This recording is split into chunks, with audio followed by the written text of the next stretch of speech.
Et salut à tous les amoureux de la chose ludique, c'est Magna Magister en direct de la bibliothèque pour la très grosse vidéo de la semaine qui sera consacrée à la gamme DD5. Et oui, j'ai envie de faire des vues cette fois-ci, donc je m'y attaque. Ça faisait longtemps que je devais faire cette vidéo, parce que bah voilà, c'est quand même un peu un incontournable. Le jeu commence, surtout pour sa 5e édition, là, ici présente, à devenir une antiquité un petit peu, hein, puisque voilà, ça date quand même de 2014, donc c'est plus du tout récent, c'est plus, on va dire, du sorti tout chaud du four.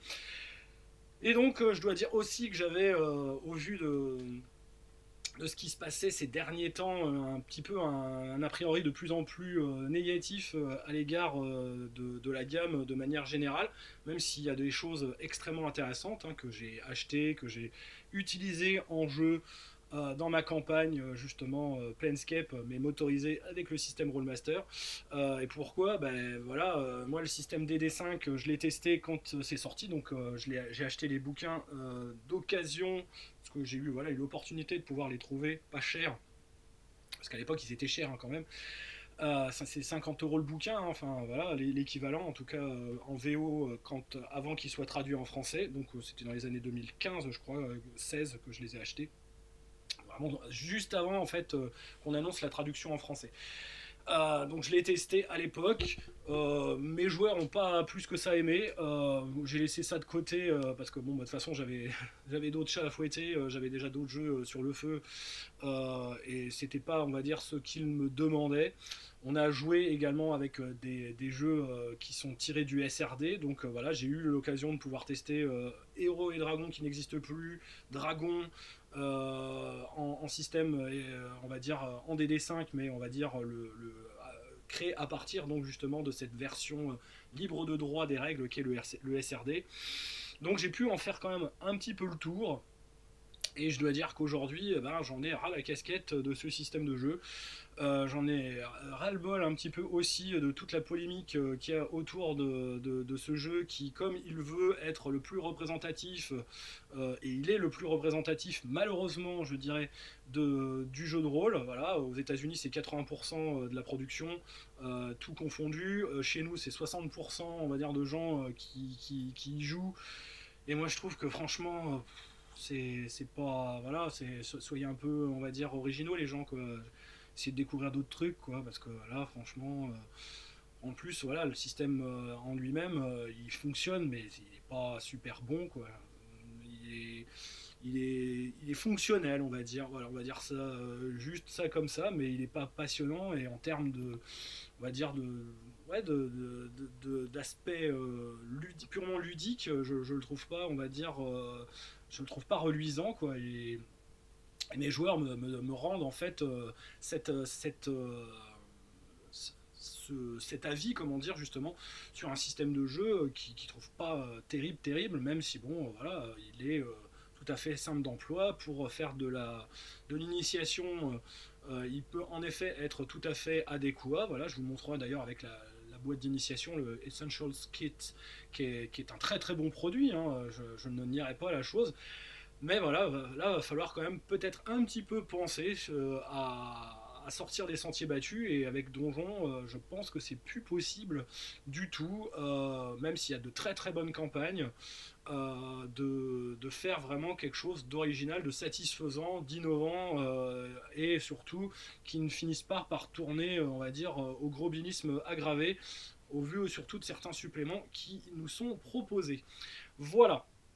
Donc, une fois que ça c'est dit, que voilà, vous avez mon ressenti qui est donc un a priori quand même assez négatif, surtout actuellement, voilà, avec cette tendance à vouloir faire du jeu un porte-étendard politiquement correct de ce qui doit être fait dans le jeu de rôle. Et là, franchement, moi, ça me sort par les yeux.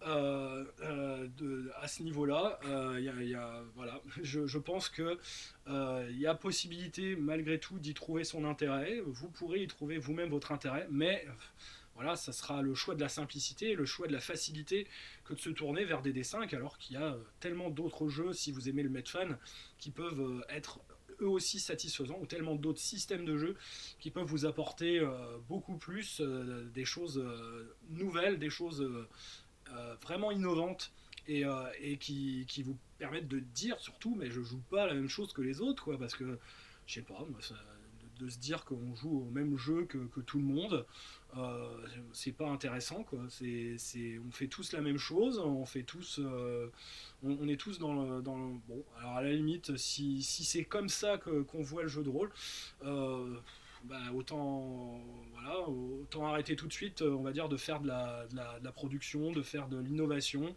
de créer des choses, d'essayer de réfléchir à une manière, on va dire, de faire avancer justement le jeu de rôle pour le faire découvrir au plus grand nombre. Alors certes, c'est on va dire un moyen peut-être de faire découvrir le jeu de rôle parce que c'est le plus connu, parce que on va dire il est assez facile d'accès.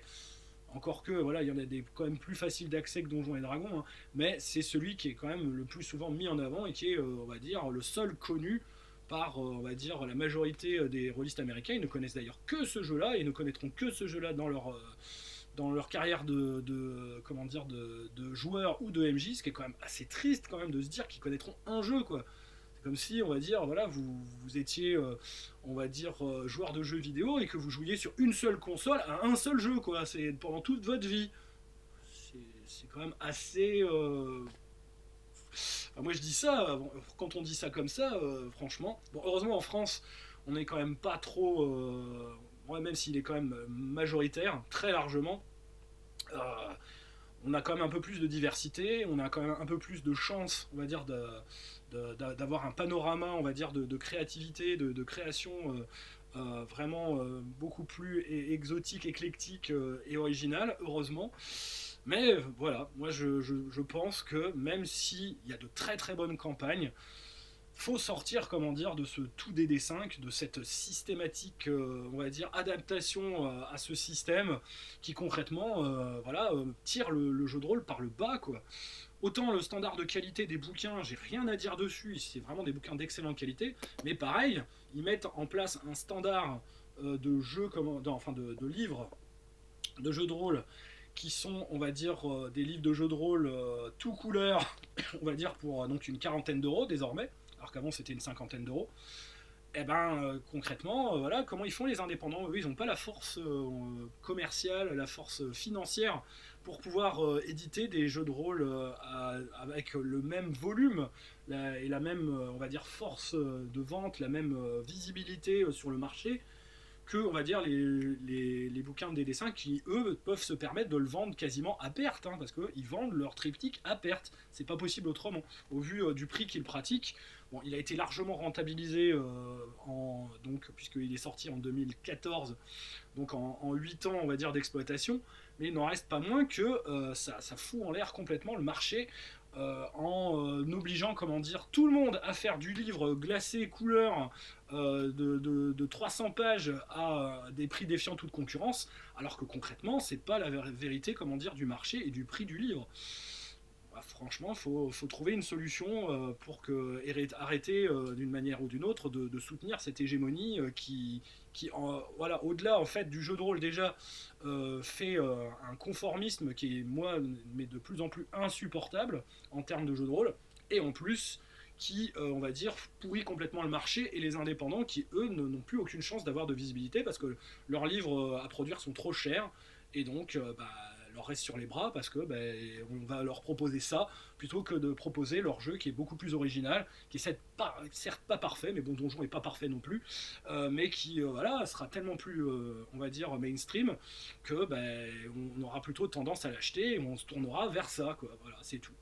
Donc voilà, c'était en guise d'introduction mon petit coup de gueule, mon contexte, on va dire, pour vous dire que ma critique va pas être forcément très, très gentille, mais voilà, je sais toujours aussi reconnaître les qualités de chaque, et vous allez voir qu'il y a certains suppléments dans la gamme qui m'ont vraiment beaucoup plu, que j'ai utilisé et qui m'ont vraiment émerveillé.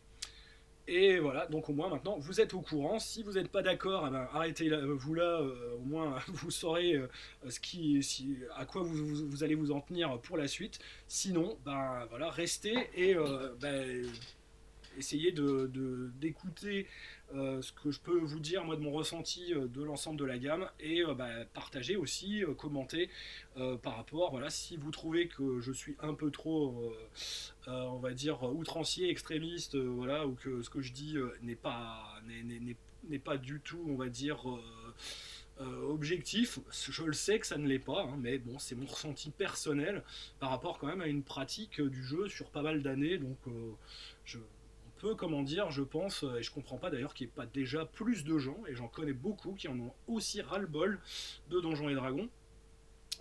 Voilà quoi.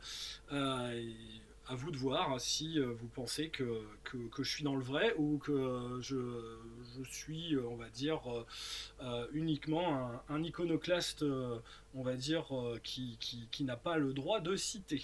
Voilà. D'autant plus que, voilà, je vous rappelle que dans 2 ans, il va y avoir la version 50e anniversaire, et que donc ça va pas être beau, hein, je pense, hein, au vu de la, on va dire, du standard qu'ils veulent imposer à leur gamme pour être le plus politiquement correct et plaire au plus grand nombre. Le jeu va pas aller dans le bon sens, on va dire, voilà. Moi je le dis, on va déchanter très très très largement. Et déjà je pense qu'avec la nouvelle édition en français, il y a de quoi, je pense, aussi déchanter un petit peu sur pas mal d'aspects. On dirait des nouvelles. Donc moi en tout cas je vous présente la gamme en VO, en anglais, parce que je ne l'ai acheté que en anglais. Voilà, j'ai rien acheté en français du tout de la gamme DD5. Parce que voilà, il fallait attendre déjà les traductions françaises. Les traductions françaises sur ce genre de jeu, je les aime pas trop. En plus, j'ai bien eu raison, visiblement, au vu de la qualité, on va dire, qui était un peu ric-rac sur la première version qui avait été éditée par BBE. La nouvelle édition, paraît-il, est corrigée avec des termes retraduits, bien sans faux. Voilà, et donc vous en jugerez par vous-même, mais moi en tout cas, j'ai jugé sur pièce avec la première. Celle-ci, donc le premier triptyque, donc le Player's Handbook, le Dungeon Master Guide et le Monster Manual, qui donc est ce que vous devez techniquement posséder. Donc là, aujourd'hui, il y a un coffret qui est proposé, qui vaut dans les 120 € d'après mes souvenirs, qui est sorti donc à la fin de l'année dernière pour Noël justement. Voilà, c'était un joli cadeau de Noël. Il y a un deuxième coffret donc avec 3 suppléments qui est sorti donc en VO seulement, dont le dernier tome d'ailleurs qui est en fait une reprise, on va dire, de 3 suppléments. Donc c'est le Mordenkainen Tome of Foes, mais on va dire revu et corrigé pour qu'il y ait toutes les créatures de l'univers des plans, donc qui soient intégrées. Qui est sorti également. Voilà, ce 3e tome lui sera disponible à l'unité, que je crois que c'est au mois de mai-juin. Ça m'intéresse vraiment pas du tout, puisque de toute façon les suppléments je les ai déjà en fait. Donc à quoi ça servirait de racheter, comment dire, une nouvelle version qui en plus ne change pas grand chose, si ce n'est la terminologie, ou qui est un lissage politiquement correct sur certains aspects, parce que une certaine partie de la communauté a hurlé comme quoi ouh là là, c'était pas assez inclusif. Diantre. Ah là là, quelle époque. Donc, le Player's Guide, un livre qui est donc vraiment le strict nécessaire de votre, dont vous avez besoin pour jouer, donc 320 pages environ, avec la description du système de base, donc ce fameux système D20, qui est donc voilà, D20 plus bonus contre une difficulté. Donc le bonus en question est obtenu avec votre valeur de carac. C'est-à-dire que votre valeur de carac donne un bonus qui va donc entre moins, si votre carac est nul, de moins 2 jusqu'à plus 5 si vous avez 20 dans la carac, si mes souvenirs sont bons. Donc, vous avez cela, plus les bonus dits de maîtrise, donc de proficiency, qui sont dus à votre niveau, on va dire, qui est votre niveau en fait dans les différentes compétences de votre classe. Mais bon, c'est un niveau, on va dire, qui est le même en fait pour tout le monde, hein, qui va donc de plus 2 jusqu'à plus 6 d'après mes souvenirs. Et donc vous avez ces 2 bonus là qui s'ajoutent, plus divers bonus d'outils, de circonstances, etc. Vous ajoutez un D20, et si vous battez la difficulté qui va de 5 jusqu'à 30, là vous avez réussi votre action. Point bas. Au moins, au niveau du système de résolution, c'est pas compliqué. Le seul problème, c'est que c'est un système épouvantablement linéaire qui, à la longue, ne supporte pas du tout, je pense, la montée d'expérience et qui est, moi, que je trouve pas bon, quoi. Voilà, des 20 plus bonus, ça a jamais été, on va dire, en termes de variance, de probabilité, ça a jamais été, on va dire, intéressant de jeter un des 20 plus bonus. C'est pas satisfaisant en termes de stats pour voilà, parce que c'est à très très bas niveau, voilà, vous allez assez souvent quand même foirer vos actions, même les plus simples, alors que on va dire à très très haut niveau, ça serait même plus la peine de jeter les dés, quoi. Même s'ils ont essayé de lisser ça pour que on n'entre pas, on va dire, dans les excès de l'édition 3 et de la 3.5, ça, malgré tout, voilà, je pense qu'à un moment, ça devient ridicule. Et c'est pas satisfaisant pour traduire en fait la montée petit à petit d'un héroïque, quoi. Il faudrait un système plus exponentiel qu'un système linéaire, parce que là on est carrément dans le linéaire, quoi. La progression, la marge de progression, on va dire, est un écart énorme dès le départ et reste même écart énorme jusqu'à la fin, quoi. Mais voilà, c'est pas satisfaisant. Bon, ça c'est mon point de vue, on va dire, sur le système. J'ai eu quand même l'occasion d'en voir pas mal et je trouve que c'est pas du tout à mon goût. Mais bon, pourtant je l'ai utilisé, mais même mes joueurs commencent à vraiment en avoir eux aussi à la casquette. Donc, les races qui vous sont proposées, on est vraiment dans le Medfan classique, donc les nains, voilà, avec à chaque fois deux sous-classes, deux sous-races de nains. Voilà, donc le nain des montagnes, le nain des collines. On a pareil pour l'elfe, voilà, donc le nain va avoir des bonus en constite, l'elfe des bonus en dextérité. Parce que donc le personnage est défini par ces 6 caractéristiques, hein, que sont donc dextérité, constitution, intelligence, donc charisme, sagesse, et j'en oublie un, c'est lequel déjà? Le sixième. Non, j'en ai pas oublié. Alors, ouais, force. Ah oui, j'ai oublié la force. Voilà, c'est ça. Pourtant, c'était le premier. Donc voilà, en fonction donc, de ces 6 caracs qui sont les mêmes depuis la nuit des temps, depuis 74, c'est les mêmes caracs quand même, faut quand même, voilà, on n'a pas trop évolué. Pourtant j'aime beaucoup l'OSR, hein, mais là, franchement, on est resté, autant au niveau de l'OSR, voilà, c'est une Madeleine de Proust, c'est de la nostalgie. Autant là, sur un jeu qui veut être une version plus modernisée, qui n'a certes plus grand chose à voir quand même avec ce que c'était au départ, on est d'accord. Il y a quand même des vieilles scories qui restent et qui sont indélébiles, quoi. Voilà. Donc l'elfe, lui a 3 variantes, hein. Donc il a l'elfe sylvain, le haut elfe et l'elfe noir, donc le draw, qui implique qu'on est vraiment dans le contexte des royaumes oubliés, même dans le bouquin de Ban, hein. On vous met déjà dans le contexte, si je puis dire, des royaumes oubliés par défaut, d'une certaine manière. Le halfing, donc avec donc le pied léger et le pied, on va dire, le pied poilu, le pied, on va dire, le pied, on va dire, avec plein de cornes en dessous qui supporte un peu mieux, on va dire, de marcher sur les cailloux. L'humain, voilà, qui lui est très polyvalent avec des exemples d'ethnie. Le sang-dragon, voilà, avec des traits particuliers de sang-dragon, voilà, en fonction évidemment de leur ancêtre dragon. Le gnome, le demi-elfe, le demi-orc, le tiefling qui devient donc une race jouable de base. Bon, c'était le cas aussi dans la version dans DD4, hein. Mais voilà, c'est bien quand même qu'il soit dedans aussi, parce que je trouve que c'est une race qui est très intéressante. Donc là on est plus dans un contexte multivers, hein, parce que voilà, les tieflins dans les royaumes oubliés étaient quand même pas très courants, voire même pas courants du tout, hein. On les voyait surtout en fait dans Planescape, ils étaient vraiment plus présents justement dans l'univers de Planescape, donc ce qui montre quand même qu'il y a aussi peut-être une ouverture justement sur l'univers des plans, plan extérieur et plan primaire. Donc au niveau des classes, donc on a vraiment des classes spécifiques qui correspondent aussi à une refonte de ce qui avait été fait dans la 3.5 et même dans la 4, mais plus dans la... de toute façon, cette 5e édition est plus l'héritière de la 3.5, mais en version vraiment très simplifiée.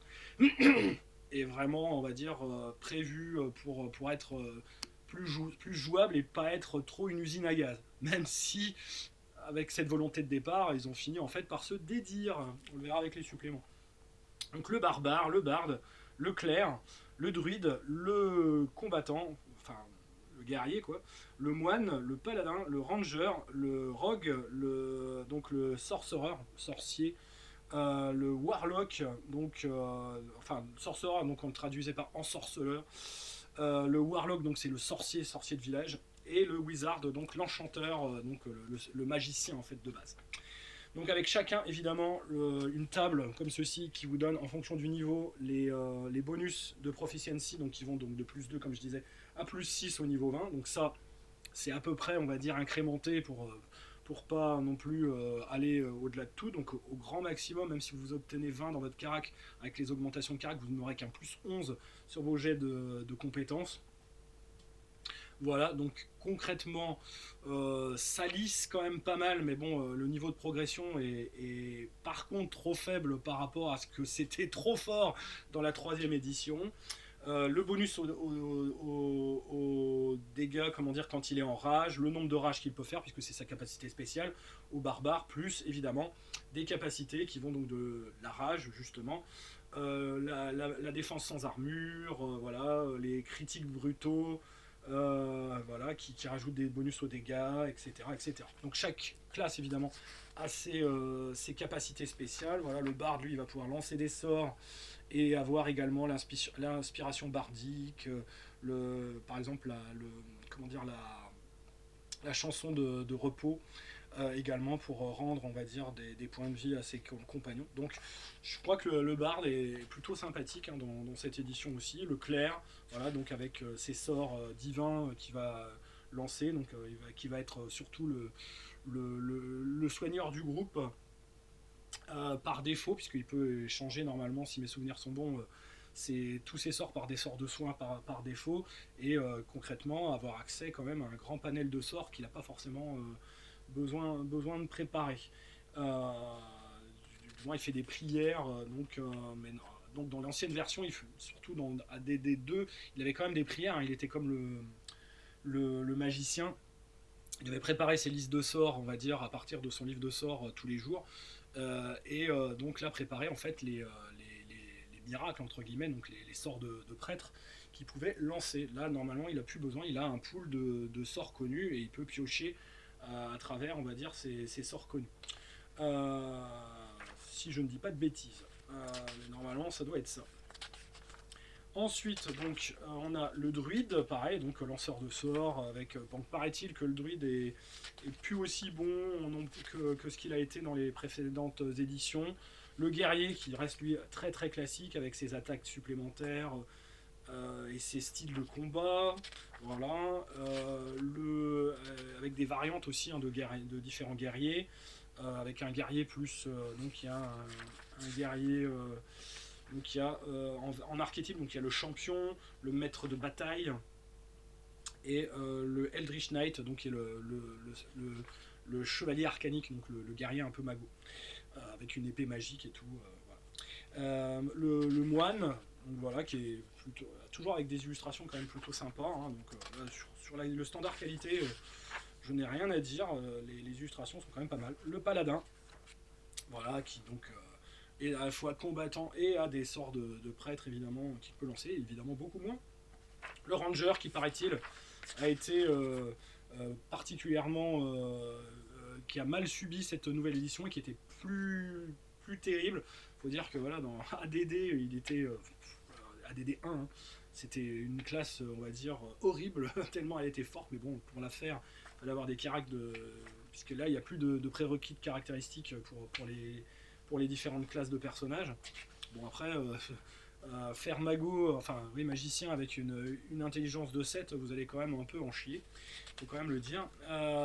Mais bon, normalement c'est possible. Donc le fameux donc sorcerer, donc leur sorceleur, qui lui a ses pouvoirs en fonction évidemment de de sa lignée magique. Voilà, qui est descendant d'une lignée de dragons, qui lui donne donc des pouvoirs magiques particuliers et qui n'a pas besoin de lui de préparer ses sorts, donc il connaît ses sorts, il les balance. Voilà. L'enchanteur, donc magicien classique avec son spellbook. Et voilà, on est à peu près, donc j'ai dû passer, comment dire, le warlock, donc le sorcier de village. Et donc après on a un système qui était plutôt pas mal, que moi je trouvais que c'était un des points positifs du système, c'est le fameux système de personnalité et background. Donc on définit sa personnalité avec quelques jets de dés, où on fait des choix donc dans des comment dire, des tables, donc la personnalité, l'idéal, les liens que vous avez et la faiblesse. Et on a donc des backgrounds qui dit avant d'être aventurier, on avait un métier, on a eu une vie. Et donc, on nous présente cette vie, on nous dit quelles sont les compétences qu'on en a tirées, quel est l'équipement, et quel est, on va dire, le petit trait, on va dire, la petite capacité qu'on a tirée, on va dire, de ce passé.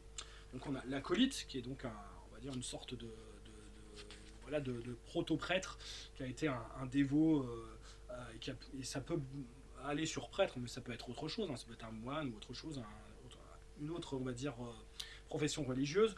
Le charlatan, donc la museur, l'artisan, qui appartient donc à une guilde, l'ermite, le noble, le outlander, donc le survivaliste tout seul dans sa forêt, le marin, le soldat, voilà, et l'orphelin, le urkin.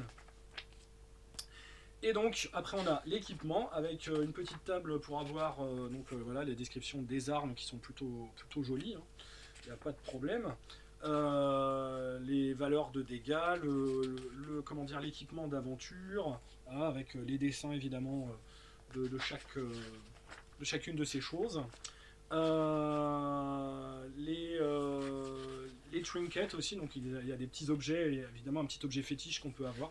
Je trouvais être une idée plutôt sympathique. Les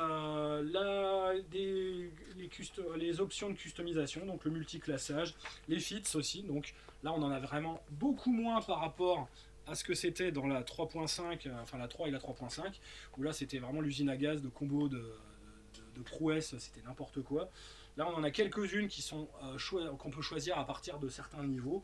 L'humain, visiblement, en a plus de base et peut en choisir plus. Le guerrier aussi, il est plus invité, on va dire, à choisir ce genre de choses. Mais bon, toutes les classes ont quand même des feats qui leur sont, on va dire, spécifiques et attribués. Mais il n'y en a pas beaucoup. La liste, elle tient sur quelques pages, même pas une dizaine, ouais, sur 8-10 pages, ce qui est plutôt pas mal. De ne pas avoir, on va dire, forcé le trait là-dessus, parce que c'était vraiment le début de la fin. Après, donc, le système de jeu nous est décrit du point de vue plutôt joueur, même si là, le maître du donjon, il va consulter également ses règles, hein, parce que ce bouquin est également pour lui. C'est un bouquin pour créer son personnage, pour connaître le système de base, mais c'est aussi, on va dire, un bouquin qui va être utile au maître du jeu. Donc on nous décrit évidemment le système des 20 plus bonus, comment interpréter les jets de caractéristiques, les jets de sauvegarde également, l'aventure, donc l'environnement, ça c'est un chapitre donc pour faire de l'exploration du donjon. On nous explique comment ça marche, les repos également aussi, avec ces fameuses règles de repos court, repos long qui sont franchement, je trouve, moi, peut-être ludiquement, on va dire, utile dans un cadre de jeu médiéval fantastique, mais qui est complètement invraisemblable à plus d'un trait. Les règles de combat, voilà, avec donc ce qu'on peut faire en combat, les différentes manœuvres, les jets d'attaque, la guérison, voilà, qui est un peu trop facile quand même dans cette édition, je suis désolé. Il faut quand même le reconnaître que c'est un peu un point faible, on va dire, de cette édition, c'est que du coup ça facilite énormément le jeu, parce que les personnages sont très très difficilement tuables. Bon, ils peuvent évidemment quand même mourir en combat, hein, s'ils ont pas de bol, etc. Mais le système fait quand même qu'il est, je trouve moi, assez player friendly de ce côté-là. parce qu'on peut pas mourir comme ça. Mais bon, c'est une vue de l'esprit, voilà, c'est un point de vue qui peut se défendre. Moi, en tout cas, je trouve que du coup, la dangerosité, on y a perdu, et donc peut-être un peu l'intérêt. Les règles sur le lancement des sorts, toujours avec de belles illustrations. La description des fameux sorts, donc voilà, par classe, donc les sorts de barde, les sorts de clerc, de druide, de paladin, de ranger, d'ensorceleur, de sorcier, de magicien. Et donc on nous donne les listes de sorts en question, et comme il y a des sorts évidemment qui sont communs entre les différentes listes, et bien après on nous décrit donc tous les sorts sur donc de la page 211 jusqu'à la page, parce que c'est généralement un gros morceau justement du livre on va dire du joueur, c'est la fameuse description des sorts. Donc, et on termine techniquement là-dessus, à la page tout de même. Alors attendez, jusqu'à l'appendice A. Tac tac tac. Voilà, donc ça va donc de la page, je disais, 211 à 290. Donc il y a 80 pages de description de sorts, ce qui n'est pas énorme, je trouve. Hein. C'était bien pire dans la troisième édition. Mais bon, ça a été un peu mieux condensé, puisque voilà, il y a des sorts communs. Donc la liste a été revue. Voilà. Donc une description quand même assez exhaustive des sorts. Plus après donc des appendices sur les conditions. Donc les différents états qu'on peut, on va dire, avoir suite, on va dire, à un effet, on va dire, de combat ou à un effet de sort. Donc que sont aveuglés, charmés, sourds, effrayés, agrippés, incapacités. Donc voilà. Invisible, paralysé, pétrifié. Voilà, donc, et empoisonné, pardon, à terre, restreint, étourdi, inconscient. Donc ça nous donne évidemment ce qu'on est capable de faire quand on est dans ces états. Il y a des cartes d'état qui existent, qui permettent de rappeler, on va dire, ce genre de choses, et qu'on peut donner aux joueurs quand ils sont victimes d'un de ces états. Après, appendice B, donc les différents dieux. Donc on nous décrit les dieux en fonction des différents panthéons, en fonction de chaque monde, on va dire, d'ADD qui est bien connu. Donc le monde des royaumes oubliés, de Greyhawk, de Dragonlance, donc voilà, Kryn, Eberron, et les divinités non humaines. Voilà, donc ça c'est décrit, plus les divinités plus classiques, donc celtes, grecques, égyptiennes, nordiques. Les plans d'existence qui sont quand même, voilà, on nous décrit un petit peu comment fonctionnent les plans. Donc évidemment c'est assez court, hein, c'est pas l'exhaustivité de Planescape, mais au moins ça permet déjà de s'y retrouver un petit peu, au moins d'avoir quelques notions là-dessus. C'est développé un petit peu plus après dans le Dungeon Master Guide. Les statistiques de quelques bestioles, ce qui font que voilà, le livre est quand même assez complet et permet juste avec ça de déjà, si vous avez des scénarios sous la main, de créer ces personnages et de jouer. Voilà. Et puis donc ça termine par la feuille de personnage. Voilà, que voici, qui permet donc de marquer toutes ces données, toutes les données de son personnage. C'est pas gras hein, quand même au niveau du. Voilà. Donc ça c'est vraiment le b.a.-ba du bas. Dans le Dungeon Master Guide, deuxième du triptyque, on a plein de petites choses intéressantes. Donc déjà comment créer son monde, comment créer son panthéon, la géographie de son monde, on va dire, son système monétaire, comment est la magie dans le monde, voilà, comment créer sa campagne, plein de petits conseils, on va dire, vraiment pour créer vraiment sa campagne. Donc ça qui sont en début, et dans quel style, dans quel genre. Créer également un multivers, donc voilà, est-ce que vous allez pas seulement créer un monde, mais un monde, on va dire, avec des plans astro, des plans, on va dire, donc on nous décrit évidemment les plans éthérés, le plan féerique, le Shadowfair, les plans, comment dire, internes, donc plan intérieur, plan extérieur, donc avec le schéma, comment dire, des plans élémentaires justement. Et après on nous décrit donc les plans dits donc extérieurs, donc la fameuse roue des plans, on va dire, de Planesverse, de l'univers des plans, donc de Planescape. Et donc avec à chaque fois, et ça je l'avais utilisé parce que c'était quand même plutôt pas mal, une condition, évidemment, une règle optionnelle qui correspond en fait à l'identité de chaque plan. Donc par exemple, quand mes joueurs étaient allés en Bitopie, comme c'était un plan, on va dire, qui est particulièrement tourné vers la loi, il doit faire donc un jet de dés. Donc moi je l'avais évidemment traduit en système Rollmaster, puisqu'il joue un Rollmaster, et donc ils changent donc leur alignement petit à petit vers le loyal, plus ils ratent, on va dire, leur jet de dés. Voilà, donc ce qui était plutôt, on va dire, logique, parce que c'est un plan qui est vraiment très tourné sur la loi, donc on devient loyal. Et donc ça avait fichu un gros bazar, ça a été un peu l'objet du scénario en question. Ils avaient été faire du commerce, on va dire, en bitopie, et il y a certains membres de l'équipage de leur navire qui ont un peu pété les plombs, quoi, et ça a créé des dissensions au niveau de...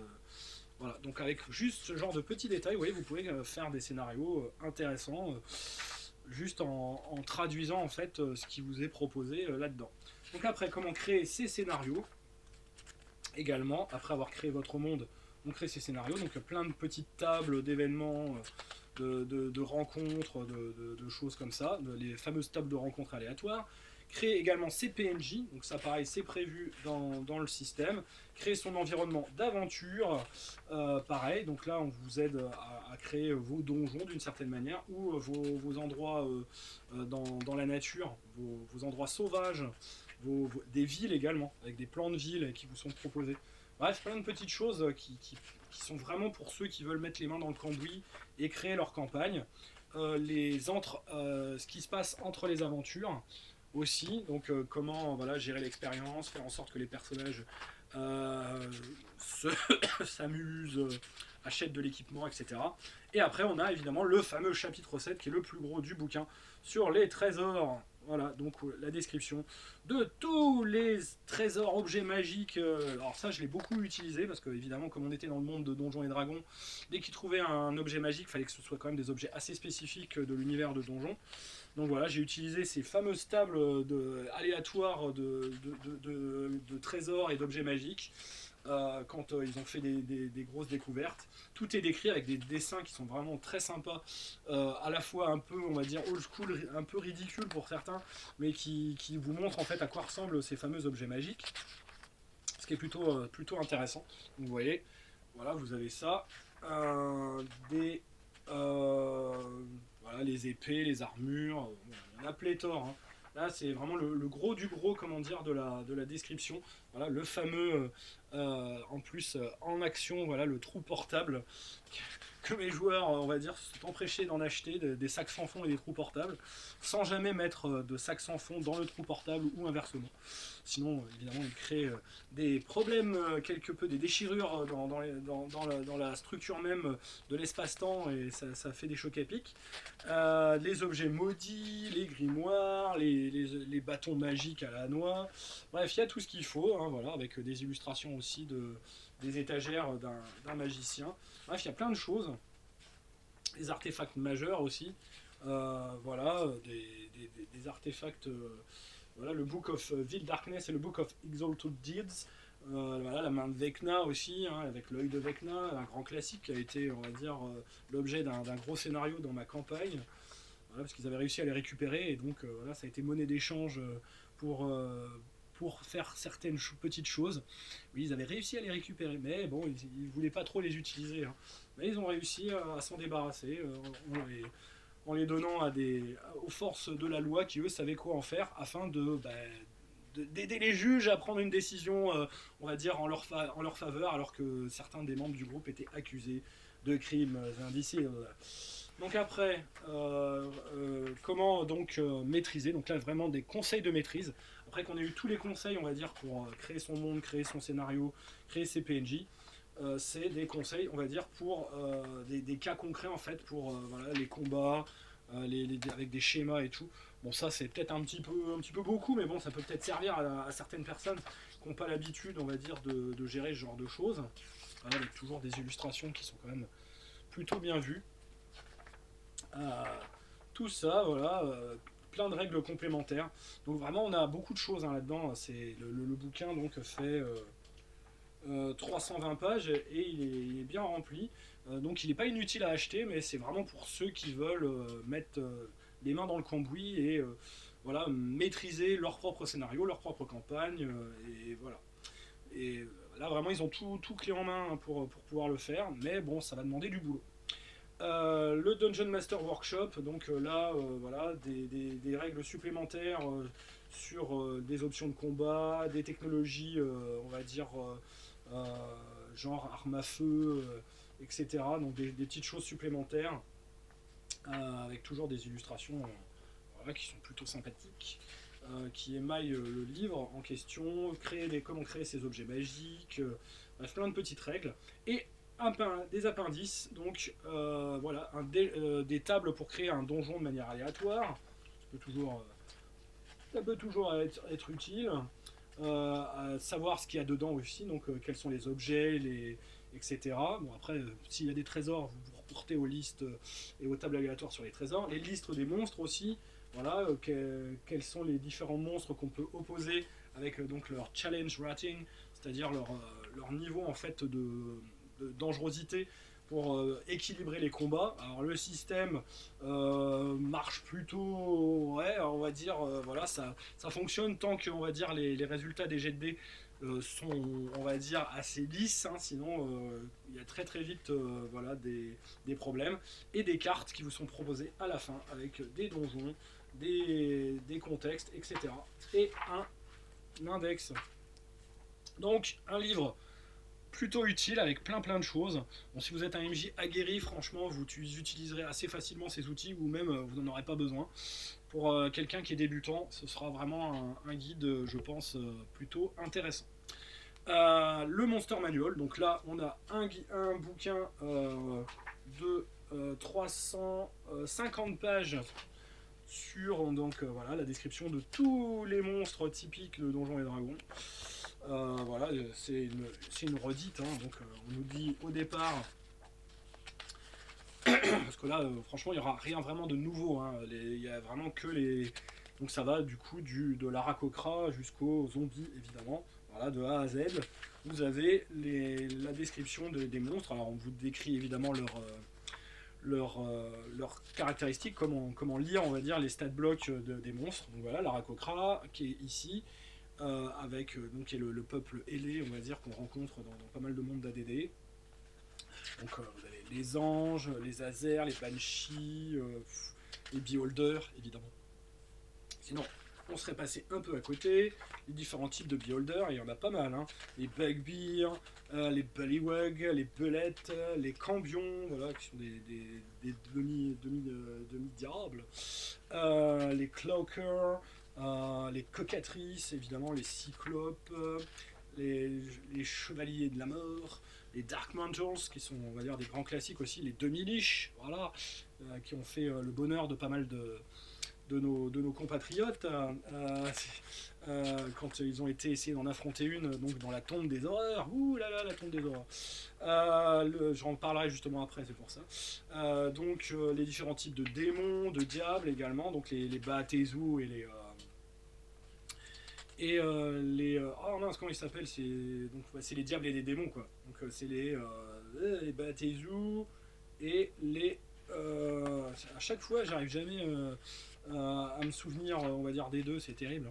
Bon bref, c'est pas grave, vous comprenez de quoi je parle. Donc c'est les diables et les démons, et on n'a plus le droit de dire ça parce que c'est politiquement correct. Donc les descriptions évidemment des dragons, donc dragons chromatiques et dragons on va dire donc dragon de couleur et dragon, on va dire, de métaux précieux. Donc dragon chromatique et dragon, alors comment ils s'appellent déjà les autres, bah, c'est les dragons en fait, donc d'or, d'argent, etc. Donc voilà, le nom métallique, voilà. Il faut que j'arrête, moi. Mais bon, c'est toujours comme ça, hein, évidemment. C'est quand on est dans le feu de l'action qu'on oublie tout. Plein d'autres, voilà, les génies, donc les différents types de génies, les géants, c'est en anglais, donc les différents types de géants, toujours avec donc des illustrations vraiment pas mal, hein. Donc voilà, pour les géants, vous avez quand même ce genre de choses. Non, les bouquins sont beaux, hein, ça n'en empêche pas, hein. Donc les Githyanki et Yves-Serail, les gnolls, les gobelins, les gorgones, les golems, les hags, donc les sorcières des marais et compagnie, voilà, les harpies, avec quand même des... Les illustrations sont très politiquement correctes, hein, faut quand même, voilà, il n'y a pas de...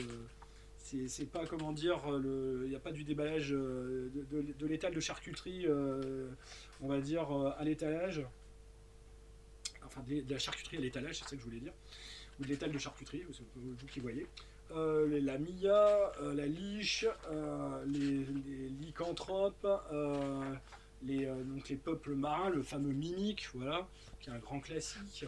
Le flagelleur mental, ouh là là, le flagelleur mental, voilà, la classe quand même, le flagelleur mental, voilà, qui sont des grands classiques de Donjons et Dragons. Les Modrones, voilà, qui sont quand même décrits dedans, alors que pourtant c'est vraiment des créatures spécifiques à l'univers donc des plans, donc à Planescape. Les mycoïdes, pareil, les illustrations sont plutôt sympathiques, donc les êtres champignons. Euh, les chevals de cauchemar, chevaux de cauchemar, excusez-moi, c'est mieux quand même. Enfin, un cheval de cauchemar. Voilà, les fameux cubes gélatineux, donc les grands classiques aussi des donjons si vous voulez vraiment éliminer vos joueurs. Là, vraiment beaucoup de choses, hein. Les vers, les rakshasa, évidemment. Voilà, une race super classe, surtout, on va dire, en Ravenloft, hein, qui sont vraiment, voilà, ça peut faire des sacrés ennemis. Les squelettes, les slads, enfin sladi, un slad des sladis, voilà, qui sont des créatures crapauds aussi, pareil, originaires des plans. Les sphinx, donc androsphinx et compagnie. Voilà, le gynosphinx aussi, pareil, avec pareil, des illustrations qui pètent les genoux quand même, le sprite, la tarasque, la fameuse, voilà, qui est la grosse bébête qui se balade dans les royaumes oubliés et que tout joueur rêve d'affronter et surtout de battre. La licorne, le vampire, et voilà, donc le vampire spawn, le feu follet, comme son nom l'indique, le wraith, donc le fantôme, le yeti. Voilà, on arrive presque à la fin. Donc le Yuan-Ti, donc le peuple serpent, les membres du peuple serpent, voilà, et donc les Yugoloths, évidemment, voilà, qui sont aussi des créatures très importantes dans l'univers des plans. Donc on y retrouve vraiment tout, plus après donc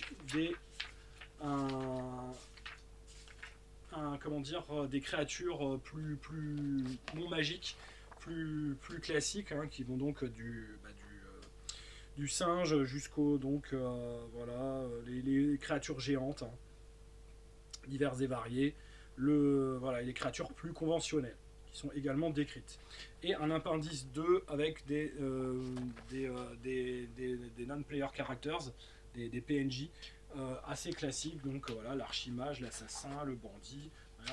L'archimage, on nous montre évidemment un sorcier rouge de thé ou le vilain, voilà, le fanatique du culte, le berserker, le gladiateur, le druide, le prêtre, le noble, etc. Voilà, donc un ouvrage extrêmement complet qui est donc le dernier membre du triptyque, qui est vraiment, on va dire, quand même, voilà, je pense que même si vous pouvez vous en tirer uniquement si vous avez tout le reste avec le Player's Handbook, les deux autres sont quand même vachement utiles. Le triptyque reste un incontournable. Alors, pour la suite de la gamme, là, vous ayant décrit l'essentiel, je vais passer un peu plus vite sur le reste. Donc évidemment, il y a les écrans. Donc il y avait le premier écran qui était le Dungeon Master Screen, celui-ci qui n'était pas super beau, hein, faut quand même le reconnaître. L'illustration n'était pas d'un grand, était bien mais sans plus, on va dire, voilà. Donc ça c'était le premier écran qui était sorti avec donc les conditions qui étaient rappelées. Voilà, il y avait pas énormément de choses quand même derrière l'écran pour servir le MJ. Donc bon, faut dire, les règles n'étaient pas quand même non plus trop méchantes, donc ça passait. Alors, moi je trouvais que cet écran là était pas du plus bel effet. Voilà. De toute façon, voilà, c'est plus celui-là que vous trouverez normalement. Normalement, vous devrez trouver plutôt l'écran dit réincarné, qui est donc voilà, un écran beaucoup plus beau avec un magnifique dragon rouge. Ou là, écran donc où on a les mêmes. Il y a peut-être un petit peu plus d'informations quand même pour gérer les combats, pour les conditions de jeu, surtout les rappels des conditions. Donc c'est plutôt, on va dire, plutôt utile. Mais bon, voilà. Franchement, préférez celui-là si vous voulez un écran. Celui-ci est quand même plutôt pas mal. Alors après, là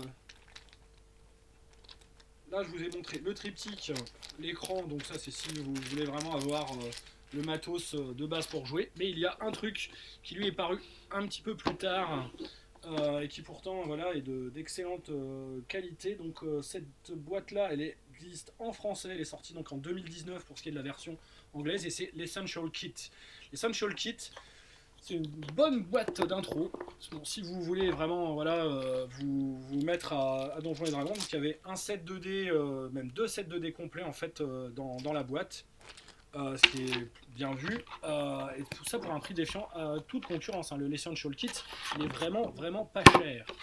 Vous avez un petit comme ça coffre en carton à monter vous-même, qui vous permet en fait de ranger dedans les cartes prédécoupées qui sont là. Alors, donc il y a un prospectus hein, évidemment de présentation de la gamme. Des feuilles évidemment aussi de personnages vierges. Voilà, il y en a une petite dizaine. Donc plein de petites cartes qui vont vous être utiles. Donc les cartes des PNJ, les cartes d'initiative, les cartes justement de conditions. Qui si justement vous voulez pas les acheter, bah, ça peut être intéressant d'avoir acheté cette boîte là pour commencer et après d'acheter les bouquins petit à petit. Les objets magiques également qui vont être dans le scénario, qui vont être utiles, et les fameuses les cartes de quête également qui sont utilisées pour en clair un peu redynamiser le scénario. Et donc comme je vous dis, voilà les cartes à présenter des PNJ que vous pouvez donc après ranger une fois qu'elles sont prédécoupées dans le petit coffre. Il y a également donc une carte de la région dans laquelle va se passer l'aventure en question. Donc c'est Fandalin, voilà le village, et la fameuse région de la petite région de la Côte des Épées. C'est vraiment un petit morceau hein, de la Côte des Épées. Il n'y a pas tout, hein, puisque voilà, on a juste voilà, Neverwinter qui est ici. Donc pas d'hiver comme on dit chez nous. Voilà, j'aime pas dire pas d'hiver. Neverwinter c'est quand même un peu plus classe, faut quand même le reconnaître. Il y a un écran également dans cette voilà. Donc je crois que ce DD Essential il doit valoir 25 euros je crois, en version française. En tout cas je l'avais payé ce prix là en VO, donc ça doit être à peu près le même prix. Donc avec ce que je vous ai présenté, c'est quasiment les mêmes informations que dans les deux autres écrans. Sauf que là, vous avez donc un écran voilà, en format paysage qui est plus souple, mais qui est dans la boîte. Et donc, c'est à noter et c'est plutôt pas mal. Et deux bouquins. Donc, le Essential Kit qui vous permet donc, le rollbook qui vous permet donc de jouer donc avec voilà, vous avez les règles de création de personnages, les règles donc de base pour gérer l'équipement, les sorts. Donc évidemment vous n'avez pas tout, hein, vous avez uniquement le nain, l'elfe, le halfling, l'humain qui vous sont proposés en tant que race. En tant que classe, il y a le barde, le clerc, le guerrier, le voleur et le magicien. Voilà, donc vous n'avez pas tout, mais vous en avez suffisamment pour pouvoir vraiment commencer à découvrir le jeu de rôle de manière générale, et c'est plutôt pas mal. Voilà, et c'est même plutôt bien. Donc, avec le rappel des conditions évidemment là-dessus. Donc là, sur les règles, je n'en dirai pas plus puisque voilà, je vous ai déjà fait un descriptif. Là, c'est juste, on va dire, une manière condensée avec moins d'éléments par rapport au Player's Handbook. Et donc, vous avez donc le dragon, enfin donc le scénario Dragon of Icespire Peak, donc le dragon du pic, donc du pic de la comment dire, je sais plus comment ils l'ont traduit en français. En tout cas du pic, comment dire, du pic de glace en fait, du pic du monticule de glace on va dire. Voilà, et donc voilà, vous avez vraiment un bouquin donc, de 60 pages avec c'est une mini campagne hein, carrément, hein, avec donc des conseils pour mener l'aventure et voilà la description donc des différents sites avec donc la numérotation des sites site en question que c'est vraiment presque un petit bac à sable d'une certaine manière qui est lié évidemment à la description de la fameuse région donc en question. Donc il y a le background, donc vous commencez donc à Fandalin et après bah, vous allez gérer 2-3 endroits autour où il y a des problèmes. Donc voilà, il y a donc alors dans les endroits décrits, donc il y a Axholm, donc Butterskull Ranch, donc le ranch du crâne beurré, c'est bizarre, le cercle le cercle Circle of Thunder, donc le cercle comment dire des éclairs, le Dragon Barrow, le Draven Excavation, donc voilà la mine naine en clair, le Falcon Hunting Lodge, le Gnomon Ward, Gnomon Guard d'ailleurs, il n'y a pas de U, le Icespire Hold, le Lodger Camp, le Shrine of Savras, donc vous avez vraiment plein, c'est vraiment un petit bac à sable en fait qui vous est proposé, relié évidemment par une intrigue centrale qui est vraiment de pacifier la région, on va dire, de sa menace, donc le fameux dragon en question, le dragon de glace. Voilà, donc avec ça, je pense que vous avez de quoi jouer quand même pendant pas mal de temps, parce que tous les sites que je vous ai donnés là, c'est déjà, on va dire, quasiment une séance d'aventure, de petites sessions, allez, on va dire 4-5 heures, quand même, je pense, plus voilà, la création de personnages, puisque les personnages ne sont pas créés. Donc voilà, si le kit, voilà, Donjons et Dragons, l'essentiel, c'est, je pense, un bon produit d'appel, pas cher, normalement, donc c'est une trentaine d'euros en français si je ne m'abuse, et ça permet, on va dire, de découvrir le jeu de rôle en douceur et Donjons et Dragons si ça vous plaît, si c'est votre truc, en douceur. Alors après je vais entrer donc dans les suppléments. Alors les suppléments, je vais passer déjà, alors il y en a un que j'ai uniquement en version imprimée parce que pour jouer les scénars j'avais imprimé, c'était plus simple. Le supplément en question, donc qui est justement, et il existe en français, les contes du portail béant. Je crois qu'il s'appelle comme ça en français, un Tales of the Yawning Portal, qui est une compilation en fait de scénarios mythiques de Donjons et Dragons, qui est vraiment voilà excellente. Donc on a dedans donc The Sunless Citadel, The Forge of Fury. Donc Forge of Fury, je l'ai fait jouer, on va dire, dans ma campagne. Voilà, vous pouvez le placer. C'est des scénarios en plus, vous pouvez les placer techniquement où vous voulez dans votre univers. Donc si vous jouez dans les Royaumes oubliés, vous le placez dans les Royaumes oubliés. Si vous jouez dans un autre univers, vous le placez ailleurs. Donc il y a le scénario donc Hidden Shrine of Tamoacan, qui est plutôt pas mal, White Plum Mountain, qui est un très grand classique, Dead in Tay, que j'ai vraiment fait jouer. D'ailleurs, vous voyez, il y a les plans, comment dire, du fameux Doom Vault que j'ai fait, voilà, un plan à destination du MJ, un plan à destination des joueurs. Voilà, ça a été un très très gros donjon, puisque leur but était évidemment d'aller de combattre l'hégémonie des sorciers rouges de Tay dans le multivers. Donc ils ont été jusque dans leur antre sacré, donc le fameux Doom Vault. C'est un gros scénario qui est quand même, mais qui est très intéressant. Je trouve que le donjon est vraiment bien fichu. Against the Giant, pareil, un très très grand, on va dire, classique. Tomb of Horrors, très très grand classique aussi, que je n'ai pas fait jouer parce que mes joueurs ont eu trop la trouille d'y aller, mais voilà, je l'avais préparé et tout. C'était un scénar spécial que j'avais dans ma campagne dit que c'était un peu comme une sorte d'épreuve pour gens courageux dans un cirque planaire qui était donc arrivé en sigil, si vous connaissez un petit peu l'univers de Planescape. Et donc le truc qu'ils proposaient, c'était carrément d'aller dans la tombe des horreurs, et si jamais ils arrivaient à ressortir vivants de la tombe de la fameuse tombe des horreurs, eh ben, ils avaient le droit à gagner un dragon d'or, justement. Voilà, donc ils n'ont pas fait le donjon, mais ils ont réussi à récupérer quand même le dragon d'or. Ils l'ont libéré en fait. Voilà. Donc ils ont fait un petit peu les fouets-fouettes. Bon, faut dire, la tombe des horreurs, c'est un peu voilà, comme les épreuves qu'on pourrait avoir dans les cirques itinérants ou dans les fêtes foraines, etc. C'est des épreuves qui sont faites évidemment pour qu'il n'y ait pas beaucoup de gens qui réussissent à gagner le prix, sinon ce serait pas drôle. Donc voilà, mon expérience en tout cas, c'est si vraiment vous voulez jouer des vieux scénarios classiques, alors vous pouvez l'acheter pour le jouer en système DD5, si vous êtes paresseux, ou le jouer avec un autre système de jeu.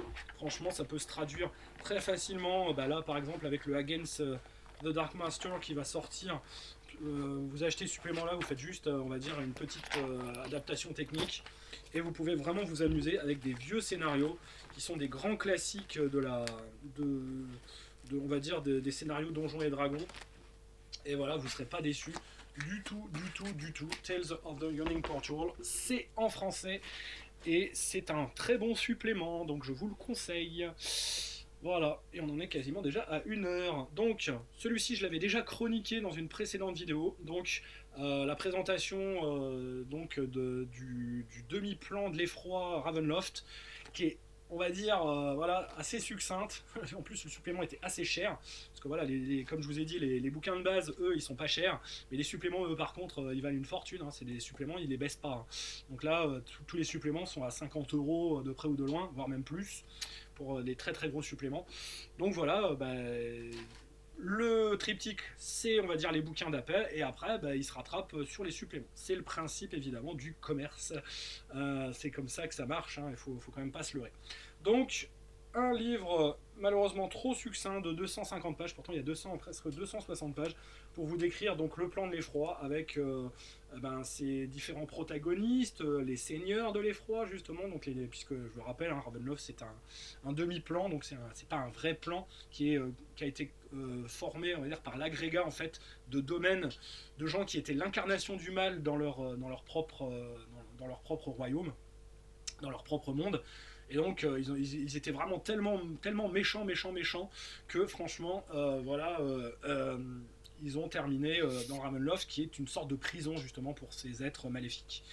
Et donc il y en a pléthore. On peut donc trouver un peu de tout, donc vampires, momies, liches, sorciers rouges de thé, etc.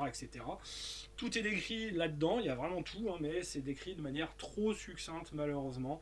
Il y a de bonnes choses, hein, les illustrations sont très très bonnes, mais voilà, malheureusement vous resterez un petit peu, moi je suis resté un petit peu sur ma faim.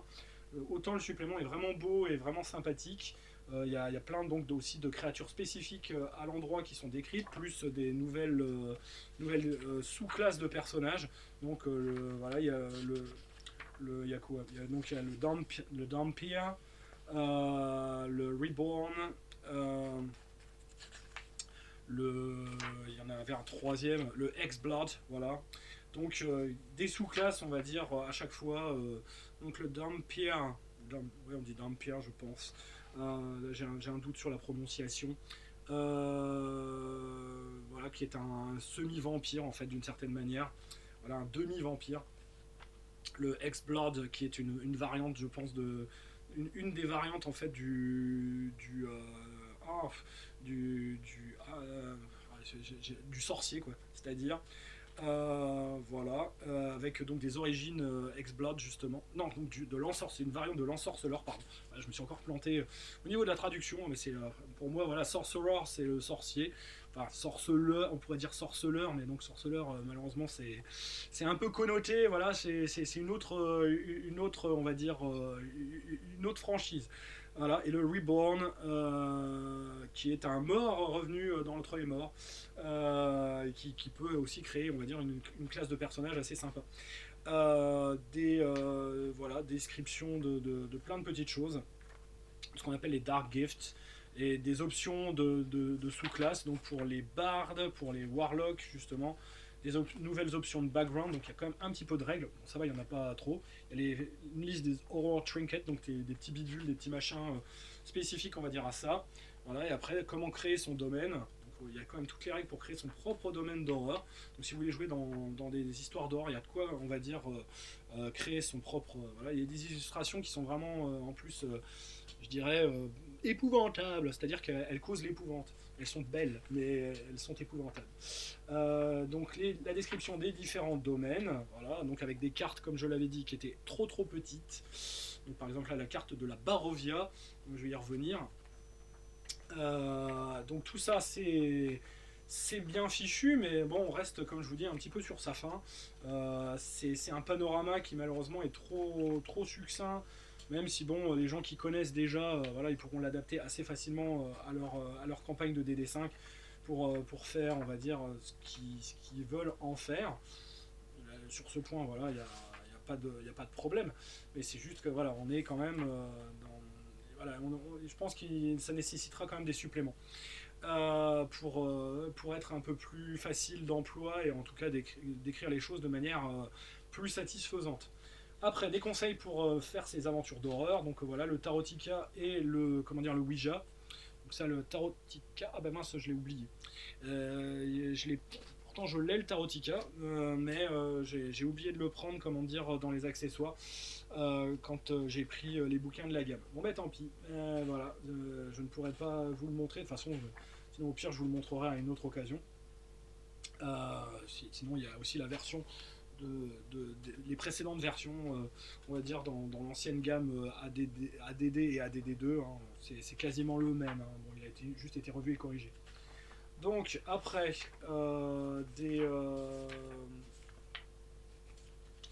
donc des conseils comme je disais pour faire ces aventures d'horreur et une petite aventure donc niveau 1 qui permet de leur avancer, comment dire, de les faire avancer jusqu'au niveau 3. Donc le House of Lament, voilà, il y a quand même un petit scénario, c'est pour ça que voilà, c'est assez complet hein, d'une certaine manière, mais voilà, par rapport à ce qu'on sait qui existe de la gamme de Ravenloft, il n'y a pas assez. Et donc la description des monstres, voilà, avec donc des monstres extrêmement particuliers, spécifiques à Ravenloft, voilà, des choses comme ceci, donc le loup-garou, donc là en plus c'est écrit en français, le Nécricor, voilà, le Nosferatu qui est donc une variante du vampire, le Priest of Osibus, voilà, donc le prêtre d'Osibus, etc., etc.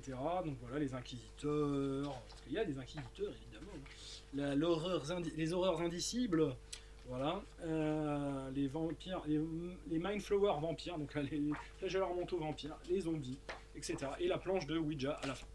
Donc un supplément très sympa, même si il est pas pour moi pas complet. Mais bon, pour ceux qui connaissent pas Ravenloft, ils auront déjà un panorama, on va dire, assez succinct, mais un panorama quand même. Et je pense que ce supplément ne va pas sans, on va dire, ceci, même si celui-ci, je trouve, est beaucoup plus complet en fait. Curse of Strahd, je l'ai terminé il y a très peu de temps, donc en système Rollmaster. Donc ils ont vraiment joué le... Voilà, ils ont fait, on va dire, la ligne droite. Hein. On va au château et on prend... Et Strahd, comment dire, on lui fait sa peau. Voilà. Et ils l'ont fait. À ma toute surprise, moi je pensais qu'ils en baveraient un petit peu plus. Bon, ils en ont bavé quand même, hein, mais bon, voilà. C'est un immense bac à sable. Donc là, franchement, vous avez une campagne. Franchement, si vous l'achetez, achetez plutôt celui-ci. Et c'est vraiment la campagne que moi je vous conseille d'acheter en priorité si vous jouez, on va dire, à DD5 et si vous voulez vraiment jouer en système DD5. Ou alors achetez juste la campagne et adaptez-le à votre propre système, on va dire, préféré. Et cette campagne, elle est vraiment géniale. C'est un immense bac à sable. Donc là, franchement, vous êtes plongé, on va dire, dans la barre aux vies. C'est prévu donc pour aller du niveau 1 jusqu'au niveau 10. Donc il y a aussi donc, le Tarotica qui est encore en plus. Il existe en version cercueil d'extrême qualité et luxueuse avec plein de plans, de bonus et donc le Tarotica qui est dedans justement, qui est le jeu de cartes divinatoire qui est utilisé, qui est très utile on va dire là-dedans. Donc vous avez les tables malgré tout aléatoires pour pouvoir vous en passer, mais ça reste malgré tout voilà, c'est la campagne franchement de la gamme que vous devez vous procurer si vraiment ça vous dit. Campagne vraiment de Medfan Horror. Donc vraiment un immense bac à sable, donc le temps d'en faire le tour, vous avez vraiment de quoi faire. Voilà, je sais qu'il y en a qui la jouent, on va dire, et qui passent des séances. Moi j'ai quand même déjà passé 3 séances, ne serait-ce que sur l'intrigue principale, 3 grosses séances. C'est des séances de 10 heures hein, qu'on fait à chaque fois sur Rollmaster à peu près. Donc voilà, je peux vous dire que ça fait quand même des heures de jeu, et je vous dis ils ont rushé hein, mais bon il y a vraiment de quoi s'amuser pendant, je dirais, bien une année, voire 2 ans, si vous arrivez à développer pas mal d'aspects. Voilà, donc il n'y a pas que, on va dire, Strahd, donc le seigneur, on va dire, à aller chercher, débusquer dans son château pour lui péter les dents. Pour un vampire, ça serait en plus, on va dire, plutôt gênant. Mais il y a énormément de choses à découvrir, de sous-intrigues, de petites choses qui sont vraiment des petites pépites, qui sont vraiment très sympas, qui donnent lieu à plein de roleplay. C'est vraiment génial. Dragon Heist, donc je l'ai utilisé également, puisque dedans il y a la description de Waterdeep, version 5ème édition, qui est vraiment sympa, plus une campagne, donc le casse du dragon. Voilà, donc c'est évidemment le titre est un peu trompeur, hein, on doit voler en fait, le dragon c'est la monnaie évidemment la monnaie d'or on va dire de Waterdeep, de eau profonde si on veut en anglais, enfin en français, en anglais donc c'est Waterdeep. Et donc bah, voilà, une campagne avec on va dire elle aussi assez modulaire où donc on traîne on va dire dans les milieux des bas-fonds, dans la pègre, on joue dans la guerre entre les factions. C'est très très bien fichu avec pas mal de possibilités évidemment de faire là cette fois-ci du jeu urbain avec donc plein de petites quêtes secondaires, plein de petites choses, et avec une intrigue fil rouge évidemment autour de la guerre des principales factions que sont donc le Xanatar et on va dire les autres factions d'importance de la chose. Voilà, j'avais fait voilà comment ça s'appelle, une photocopie justement du code des règles à suivre justement dans Ravenloft, dans Waterdeep, qui était plutôt, on va dire, voilà, parce qu'il devait suivre des règles. La ville est vraiment très policée, donc il y a pas mal de choses à faire. Donc avec une carte également de la ville. Bon, je ne l'avais pas utilisée, je ne l'ai pas détachée, puisque j'en ai d'autres des cartes de la ville, parce que je possède la vieille version justement de la fameuse City of Splendor, celle-ci, avec des cartes qui sont quand même beaucoup plus faciles d'emploi, et elles sont déjà détachées, ou alors j'utilise les cartes évidemment en PDF, et c'est quand même beaucoup mieux. Et je me suis fait une vilaine crampe, et ça fait très mal. Ah la vache. Alors, Baldur's Gate Descent into Avernus, donc je l'avais acheté d'occasion quand j'avais été à Nantes, donc dans les fameuses boutiques, enfin la fameuse boutique qui fait jeux de rôle, mais il y en a 4 en fait des boutiques à Nantes. Et c'était plutôt sympa de voir, comme ça m'a permis de l'acheter moins cher. J'avais préparé comment dire pour pouvoir faire jouer cette campagne, mais mes joueurs n'ont jamais voulu la faire.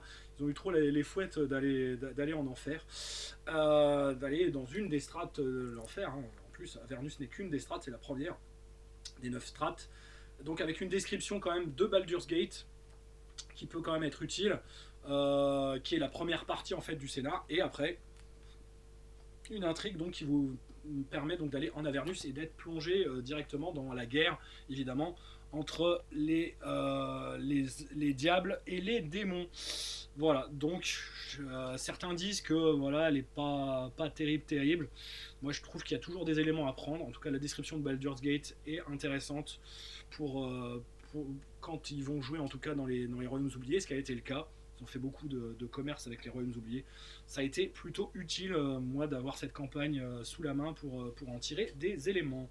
Après, on entre sur des choses un peu plus, on va dire, règles. Allez, j'ai encore cette vilaine crampe et qui me fait mal. Damned.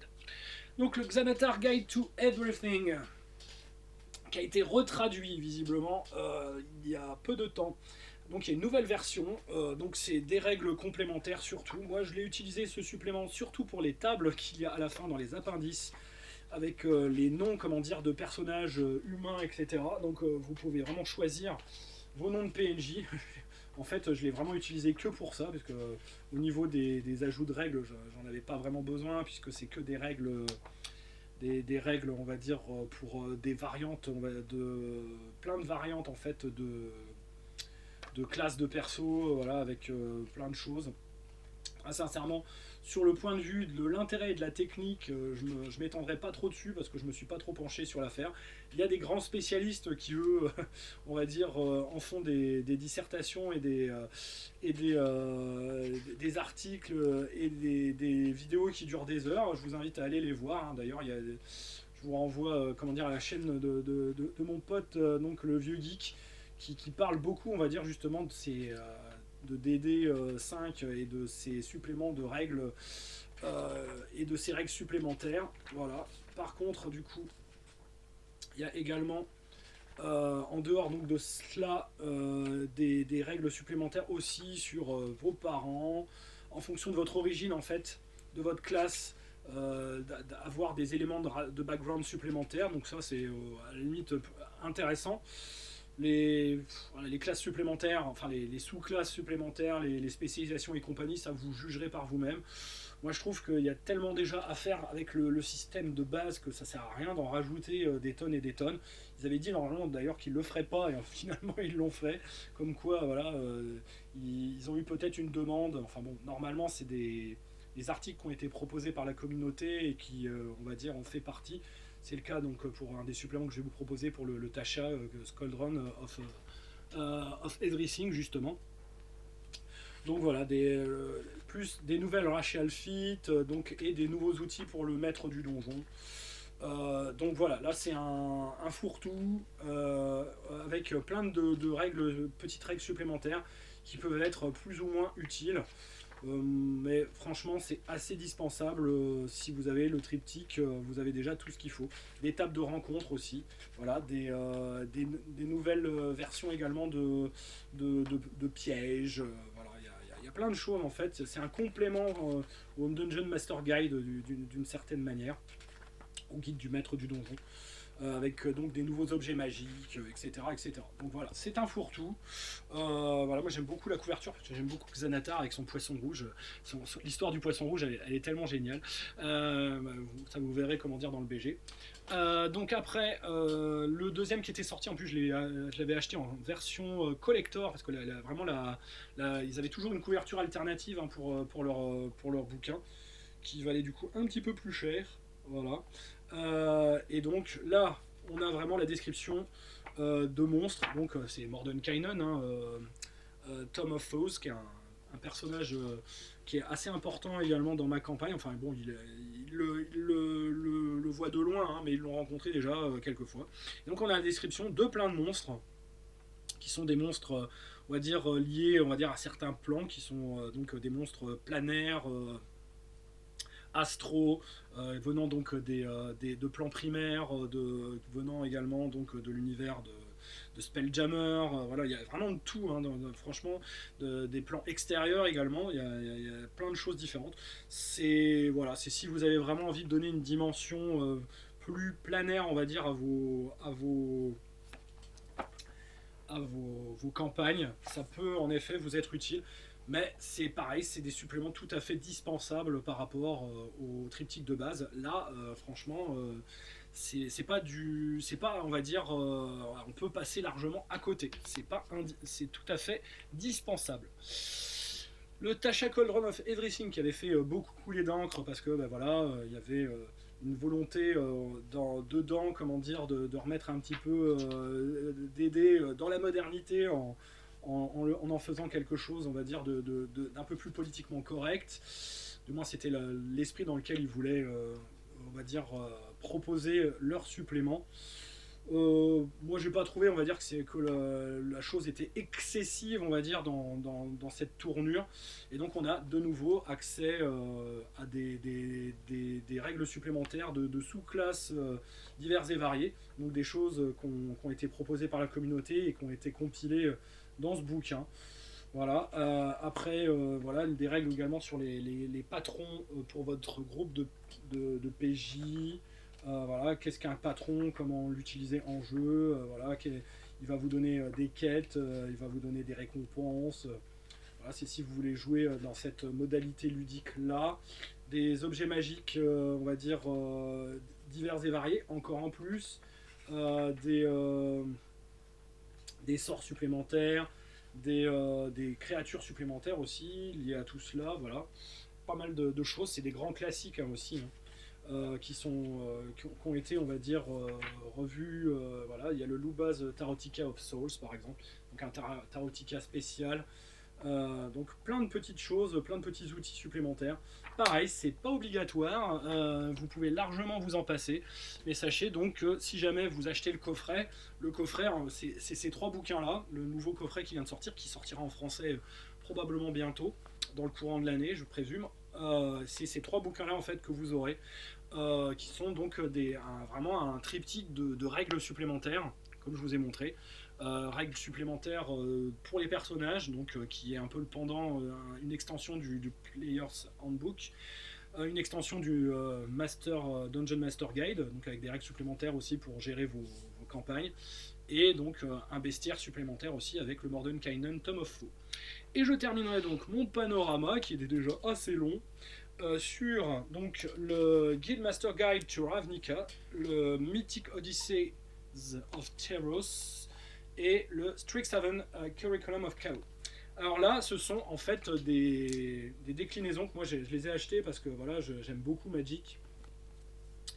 Et je trouvais que faire, on va dire, des univers de campagne dans des mondes, on va dire, assez connus de Magic était une idée plutôt intéressante. Et donc il y a eu ça, donc le Guildmaster Guide to Ravnica. Donc là, on vous propose purement et simplement de jouer donc dans le plan de Ravnica, qui est un plan donc qui est gouverné par 10 guildes, avec donc un fameux pacte des guildes autour de ces 10 guildes. Avec donc des guildes qui dans Magic correspondent évidemment à une bicolorité, à 2 couleurs, et donc chaque guilde évidemment a un district qui lui est propre. Donc là il y a une description également d'un district qui est dedans, avec des races spécifiques. Donc là c'est vraiment si voilà, vous connaissez l'univers de Magic, ça vous parlera, sinon ça vous dira pas grand chose. C'est pourtant, je trouve, plutôt une bonne idée. Il y a même donc un scénario qui est prévu à la fin. Donc il y a plein d'illustrations qui sont tirées évidemment du jeu, de cartes hein, évidemment, qui sont plutôt plaisantes à revoir dans ce contexte. On a également aussi des nouvelles. Description également en système Donjons et Dragons de gens enfin de personnages très très connus comme Niv Mizzet, le dragon. Voilà, le dragon de d'Izet justement, qui est la bicolorité rouge-bleu. Donc voilà, c'est vraiment, si vous êtes fan de Magic, vous vous y retrouverez. Et en plus, donc voilà, vous avez un scénario et toutes les données pour jouer, on va dire, dans l'univers de Ravnica, si Ravnica est un plan qui vous plaît beaucoup. C'est un plan qui est extrêmement, on va dire, populaire chez les joueurs de Magic. Je pense que ça peut vraiment satisfaire les joueurs de Magic qui voudraient peut-être s'essayer au jeu de rôle. Donc voilà, il y a un supplément pour un chapitre pour créer ses aventures, évidemment. Et alors, il est où le scénario? Parce que je sais qu'il y a un scénario dedans. Donc, en plus des données, on va dire, sur chaque on va dire, guilde. Donc, voilà, Krenko's Way. C'est donc Krenko qui est on va dire, un chef gobelin bien connu qui évidemment a le droit à un scénario qui lui est consacré.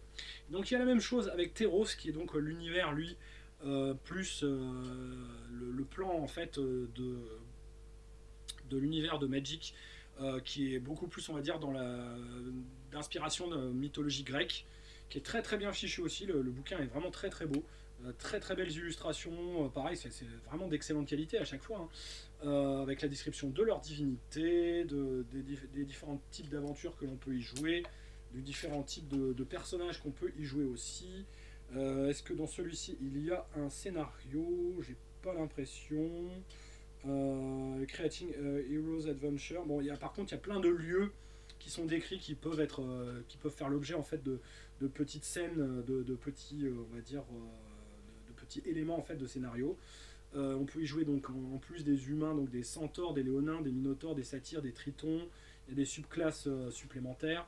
Bref, il y a tout ce qu'il faut aussi pour vraiment, si vous connaissez un peu Theros, que vous avez aimé, voilà, les différentes. Il y a eu un bloc donc, qui date de 2000. Oula, Theros, ça devait dater de 2013, si mes souvenirs sont bons. Et donc il y en a un autre qui a été plus récent, qui date de 2 ans, je crois. Voilà, le retour sur Theros, justement. Et plus récent, le Strixhaven. Donc là, c'est une extension qui date de l'année dernière, qui proposait en fait, pareil, 5 écoles de magie qui correspondaient donc à chaque fois à des bicolorités dites ennemies. Et donc, c'est un monde en fait avec une grande école de magie. Où donc là, on vous propose une campagne du niveau 1 au niveau 10. La description de l'univers est plus succincte, mais l'univers en fait vous est décrit à travers la campagne. Et donc en fait vous jouez des élèves qui arrivaient à l'école de magie niveau 1 et donc vous allez vivre toutes les aventures qui vont vous amener donc jusqu'au niveau 10 et c'est vraiment un livre campagne. Là c'est une campagne à part entière. Strixhaven, ça avait été une extension que moi j'avais bien aimé dans Magic, elle était plutôt pas mal. Il y avait pas mal de petites innovations en termes de système, etc. Ça avait quand même bien impacté le format à l'époque.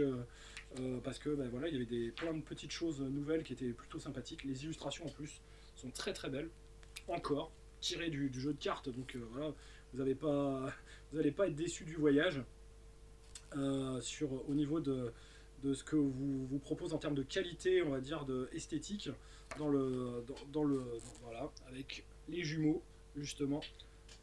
Donc Rowan et comment il s'appelle, c'est Rowan et je me souviens plus du nom du nom de son frère, hein, ça me revient plus. Tant pis, c'est pas grave. Donc c'est des jumeaux très connus en fait, c'est ce qu'on appelle donc des planeswalkers qui vont donc de monde en monde pour évidemment régler des petits problèmes et qui ont plein d'aventures. Le lore de Magic est très très dense, hein.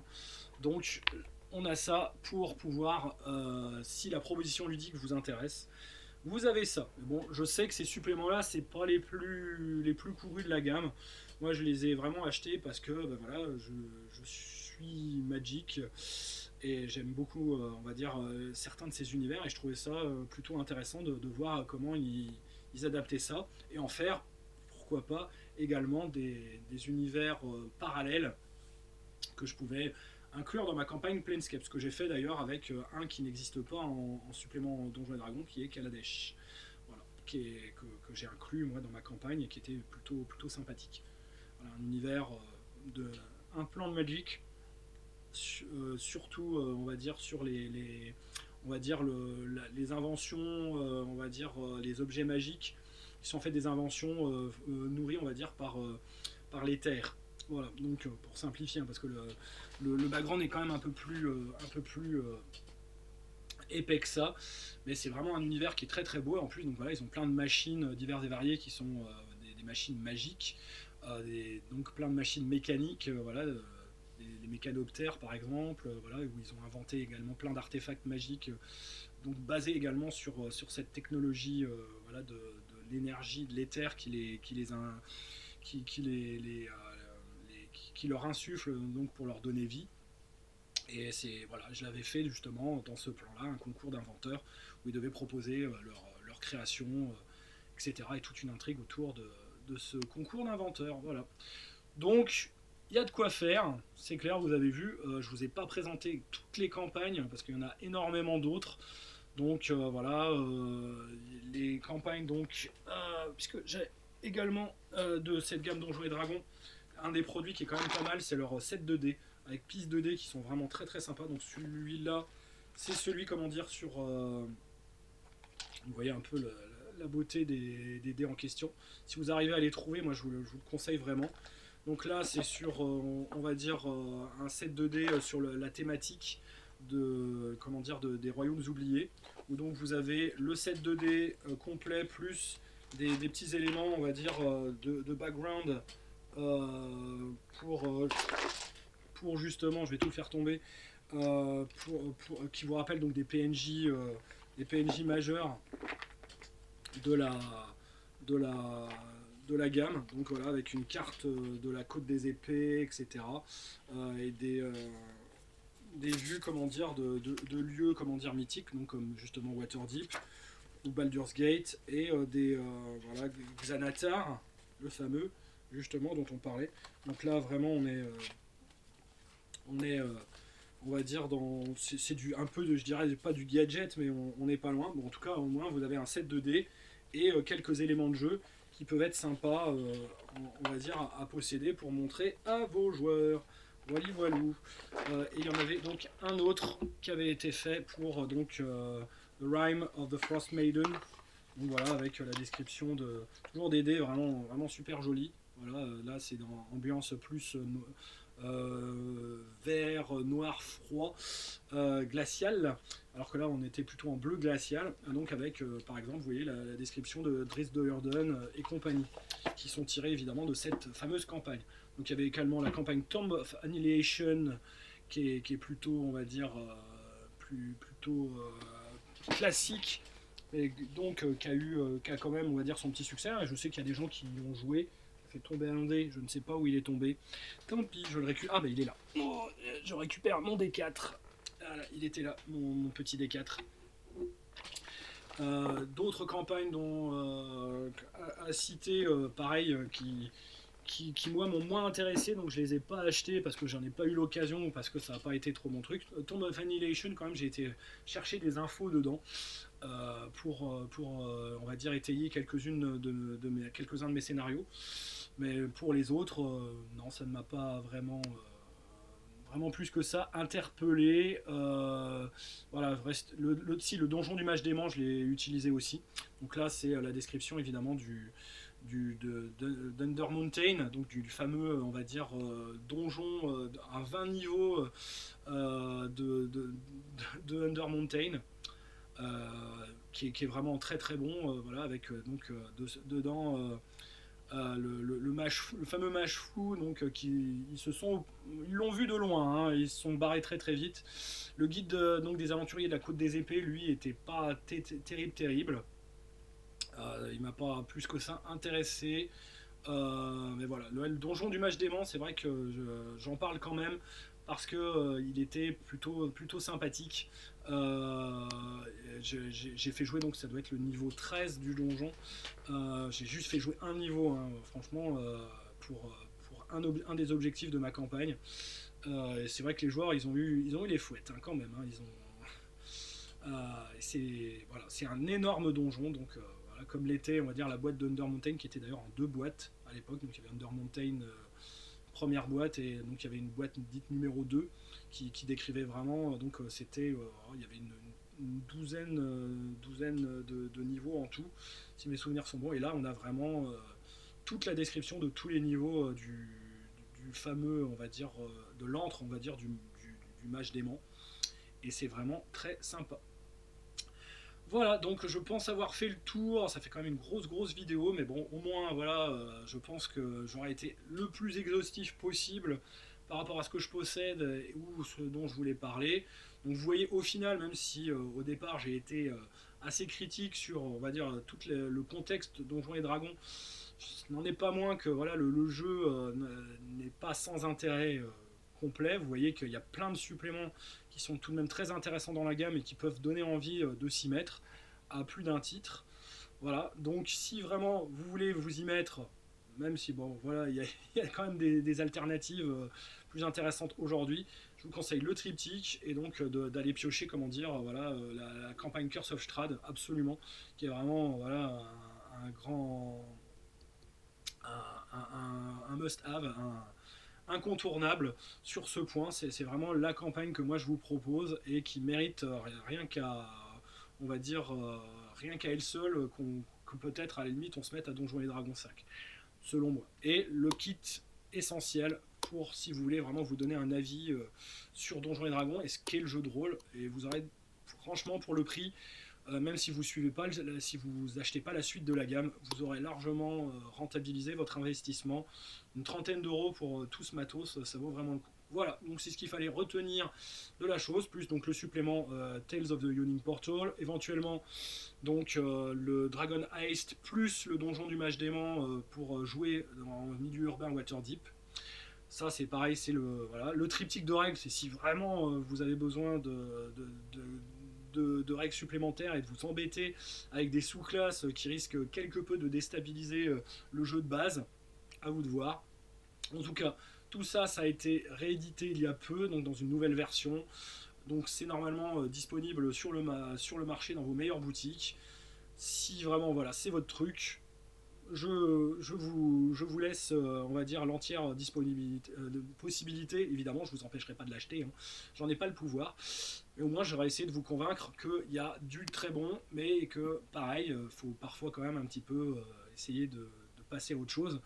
Parce que, bah voilà, Donjon a la qualité de ses défauts, c'est-à-dire que voilà, il est omniprésent et voilà, il va quand même trop dans le sens d'une uniformisation et d'une conformisation, d'un conformisme dans le GDR qui, moi, en tout cas, ne me plaît pas et qui commence singulièrement à me courir sur le haricot, comme dirait l'autre. Voilà, donc, au moins c'est dit, vous avez mon avis, vous savez quand même que voilà, il y a de très bonnes choses là-dedans, je ne le nierai jamais, mais voilà, il y a possibilité de prendre quelques suppléments et de jouer avec votre système préféré, plutôt que voilà, de vous perdre, comment dire, et de continuer ouais, à faire d'une certaine manière, à plébisciter, comment dire, ce système de jeu qui quand même est loin d'être le meilleur sur le marché, quoi, en termes de système de simulation médiévale fantastique. Il y a quand même des choses bien meilleures qui existent. Alors, pas de Rollmaster, ça c'est mon cas personnel. Voilà, Rollmaster n'est pas réédité. Enfin, si vous pouvez le trouver sur Drive-Thru en version imprimée à la demande, c'est possible. Hein, si vraiment vous voulez vous mettre à fond dans Rollmaster, c'est possible. Mais c'est pas du tout facile d'accès et d'emploi, on est bien d'accord. Bon, là, comme je vous ai dit, des systèmes alternatifs, il en existe. Against the Dark Master, ça va sortir en français et ça peut être un bon système pour faire du Medfan en utilisant des suppléments Donjons et Dragons, en faisant des adaptations. Par exemple, c'est l'exemple moi qui me vient en tête. Et vous avez d'autres systèmes hein, qui peuvent, on va dire, largement le supplanter.